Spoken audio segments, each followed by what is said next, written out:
cœur de Saigon, au Vietnam, dans un quartier pauvre appelé Tan Hung, vivent des centaines d'enfants dont la vie est bien différente de la nôtre. Il y a près de 25 ans, les frères des écoles chrétiennes ont décidé d'y ouvrir un lieu unique, l'école de la charité Lasan Tan Hung, un petit havre d'espoir caché dans une étroite ruelle. En l'an 2000, pour célébrer le nouveau millénaire, les frères ont voulu offrir quelque chose de précieux, une école gratuite pour les enfants des rues, ceux qui passaient leur journée à jouer dehors pendant que leurs parents travaillaient.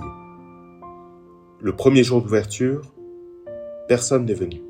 Les enfants jouaient encore dans la rue.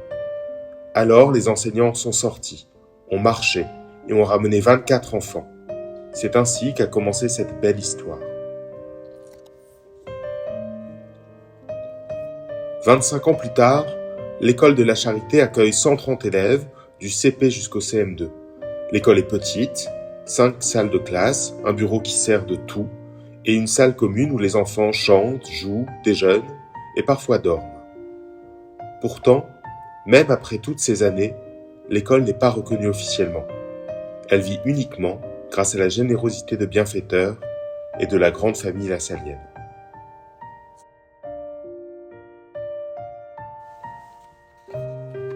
Parmi les enfants qui viennent ici, beaucoup n'ont pas de repas à midi ou juste quelque chose de très léger. Alors imaginez, comment apprendre l'après-midi quand on a faim ? C'est pour cela que l'école essaie d'offrir un repas chaud chaque jour, un repas qui coûte moins d'€1, et pourtant, sans ce repas, beaucoup d'entre eux ne pourraient pas continuer l'école l'après-midi.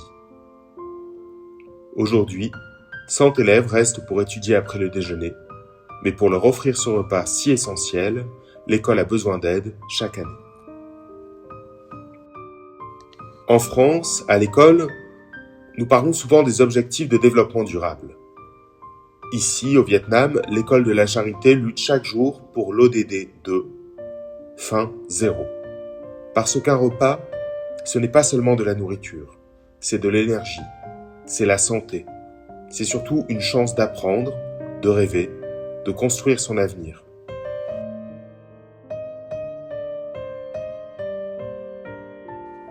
Et aujourd'hui, vous pouvez changer les choses. En participant à des actions solidaires dans votre école, en organisant un bol de riz, une collecte, une initiative créative.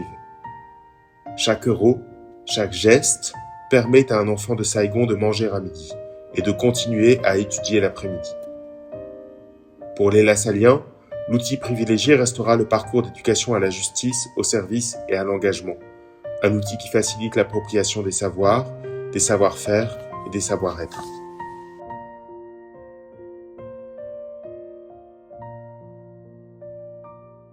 Bonjour, je suis le frère Antoine, je suis vietnamien, je vis en France depuis 3 ans. En effet, depuis septembre dernier, j'habite à Bordeaux avec 3 autres frères. Notre communauté se trouve au sein de l'établissement Sainte Jeunesse Lasan Bordeaux. Aujourd'hui, je suis heureux de vous parler un peu des élèves de l'école de charité Lasan Tan Hung, située à Saigon. Saigon est une grande ville vraiment animée.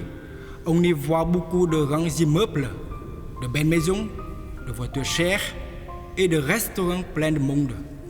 On pourrait croire qu'il n'y a plus de pauvreté dans cette ville moderne. Mais derrière ces grands immeubles brillants, il y a de petites chambres sombres, sans lumière, sans air. On trouve aussi des abris faits avec de vieilles tôles. Là, des personnes pauvres vivent encore. Chaque jour, certaines vendent des billets de loterie. D'autres poussent de chariots pour ramasser des déchets et le vendre.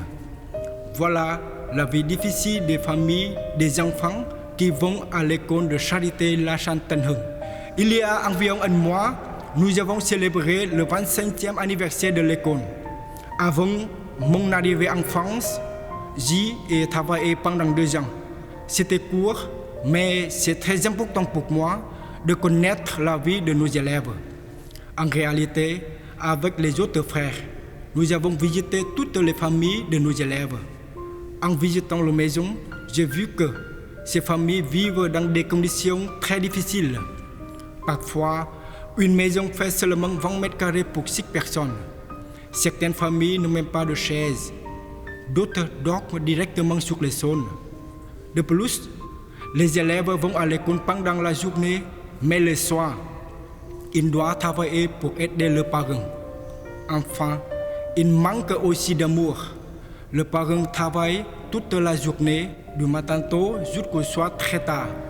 Ils n'ont pas assez de temps pour leurs enfants.